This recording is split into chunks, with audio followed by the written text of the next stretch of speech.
Headline number one, we teased it last week. Chris had a big article that he put out over the weekend. Target has named Michael Fidelke its current chief operating officer as its next CEO. According to CNBC, Fidelke is the company's 49-year-old chief operating officer and former chief financial officer and will succeed Brian Cornell effective February 1st of 2026. Cornell, who took the helm of the cheap chic retailer in 2014, will transition to the role of executive chair on Target's board of directors. Fidelke laid out three priorities. One, reestablishing Target's reputation as a retailer with stylish and unique items. Two, providing a more consistent customer experience. And three, using technology more effectively to operate an efficient business. Chris, we're going to go to you first because this is the put you on the spot question from the A&M Consumer and Retail Group. They want to get this show started off right and address the elephant in the room. CEO succession plans can be difficult. Regardless of credentials, as a Target lifer, can Michael Fidelke emerge from Brian Cornell's legacy and change the trajectory of Target, especially with Brian Cornell still on the board? Or should the next CEO have been from outside the company to kickstart a fresh perspective on Target's strategy? Oh, wow. That's a great question. Candidly, and I said in my article over the weekend, I think it's the wrong move. And I'm kind of more excited to hear what you guys have to say because I feel like I penned my thoughts pretty diligently and robustly in the article I put forward on the weekend, like you said, Ann. But so I'll make this quick, but I think I'm going to coin the phrase here that this is going to be the Fiddelke Faux Pas. That's the new term I'm going to use because I think in the long run, this whole move could be embarrassing for every single party involved. It could be embarrassing for Fidelke. It could be embarrassing for the board. And it's definitely going to be embarrassing for Cornell, I think. Because not only is it the wrong move, but it's also a move to me that says far more about Cornell than it does about Fidelke. So, Cornell, I've been talking about it ad nauseum on this show for the past 3 years. His track record is subpar, excluding the 2 years of the pandemic, particularly. What has he really accomplished when you look at the numbers? Why is Target better positioned to succeed than when he took over in the long run? Where are the growth strategies? I still can't name them. I looked through the earnings report again this week. I still can't find them. And what worries me is that Cornell is also not going anywhere. He's still the executive chairman. And this didn't strike me until, preparing for this too. He doesn't even leave until February. He's still enrolled until February 1st. That's a half year away, which is just a holiday. Yeah, that's a big thing, right? Yeah. You got to still go through the crux of the retail season here too. So I don't know. So then you got to ask yourself, why would Cornell do this? And I think the only answer I can come up with, and people may not like it or they may, but I think it's to protect his legacy. The last thing Cornell wants is someone external coming in and showing him up, because then he can't write the memoir like all his CEO friends. And this avoids that. It also gives him someone now to share accountability with. So, is Fidelke the best internal candidate? Probably, but he runs operations. Operations haven't been going well. And what worries me the most, and this is something I didn't put in the article overtly, which I probably should have, is that we can put as many pictures of stores and empty shelves as we want on social media, and people have been doing that till the cows come home. But I think the more important mark on this regime is actually their digital performance. The fact that their digital performance in the last quarter was only 4%, that is not even keeping pace with the market. And it's the same cast of characters, particularly with Fidelke at the helm, that have been responsible for that and seemingly still are responsible for that. So that's why I question this move. It just doesn't seem to make sense. And I 100% agree. I don't know if I agree, but to answer A&M's question, I think they should have gone external. Sure. Ben, what are you hearing? And, Chris and I are obviously very close to Target, having worked there, both of us, but what are your perspectives and what else are you hearing in the industry?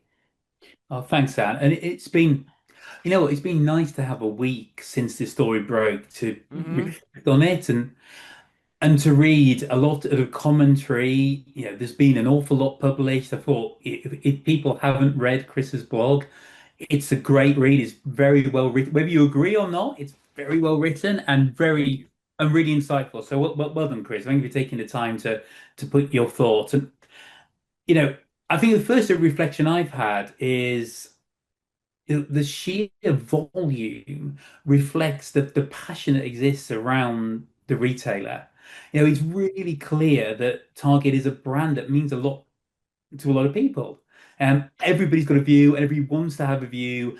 And I think I'm kind of one of those. When Target's good, it's great. It's exciting. It brings design to mass. It's been an incredible platform for exciting brands to launch and to scale. So look, first up, I wish the team look all the best in the turnaround. However takes place. Look, on Fidelke, I've only met him once. That was a Shop Talk Spring in 23. When he spoke, he was a pleasure to deal with. He was great on stage. If you or any of the listeners can remember, the room was absolutely packed. It was clear he was the nominated successor. So look, I had nothing but positive perceptions from that one engagement, but that doesn't make it. Look, that's absolutely no foundation for me to judge whether he'll be a good CEO or not. So yeah, I'm not going to. I think it's important to not underestimate the difference between being an executive and being a CEO. It's a completely different job, and sometimes you just don't know until the person's in role. You just don't know. Right. I guess what I probably would share is a personal reflection, and that I talked a little bit in my introduction about my career. I've spent most of my career traveling backwards and forwards across the Atlantic, being in and out of stores in both the US and Europe.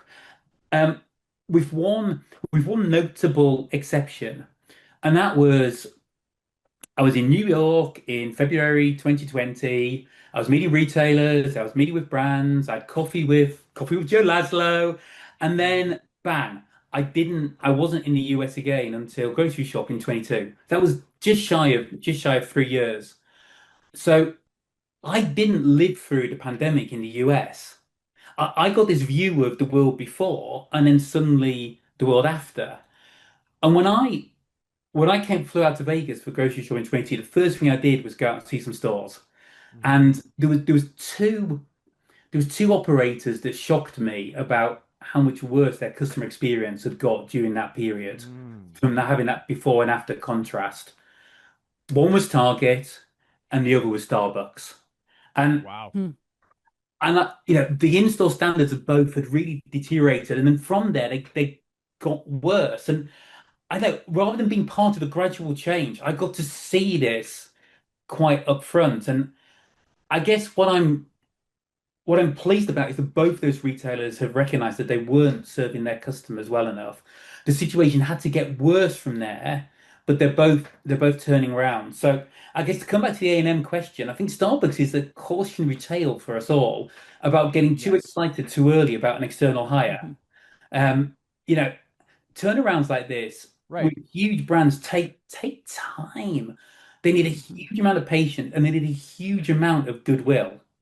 And if Fidelke can get that goodwill going and can get his team on side, then he's got a chance. But he's got a phenomenal amount to right connect. I don't think we should underestimate the challenge that lies ahead. So I think, look, obviously time will tell if he's the right hire or not. I don't think there is a playbook of whether it should be external or internal. It comes down to the individual and you've got to find out. Um, I mean, the final thing I'll say is it will come as probably no surprise to you both that we have got calls in with both the Target team and the Starbucks team, inviting both Brian and Michael to keynote at Shop Talk next year. So, yes, if any of their personal teams are listening and that invite hasn't hit their desks yet, then just ping me on LinkedIn. But I think we all want to know what is the strategy, because there has to be more than those three big bullet points he put out on that video on social media. Right. Yep. I agree. And I appreciate your perspective, both of you. And Ben, I think you called out a lot of really good points there. There is a big turnaround at hand. And I'm going to just offer a slightly different perspective because I think it's easy to throw this decision under the bus, to throw Fidelke under the bus, to dismiss him as the media has been because he's an internal candidate. But let me just play devil's advocate here and say, what if Fidelke is the only person who can care, who can turn this brand around?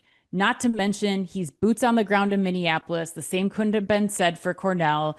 Fidelke has been there his entire career, and it's not the decision that people wanted or expected.